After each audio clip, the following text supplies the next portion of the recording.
Pinupuri ka namin, O Diyos, Ama, Anak, at Espiritu Santo.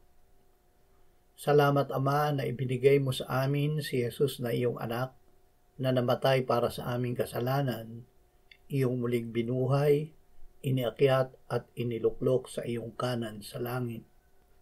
Salamat na ibinigay mo sa amin ang iyong banal na Espiritu, at sa pamamagitan niya ay ibinuhos mo ang iyong pag-ibig sa aming puso.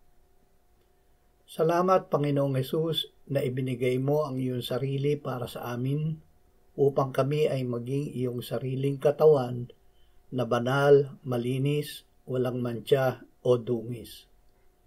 Salamat na sa pamamagitan mo kaisa ng Espiritu Santo ay ginagawa ng Ama ang bawat isa sa amin na banal sa aming espiritu, kaluluwa at katawan. Amen.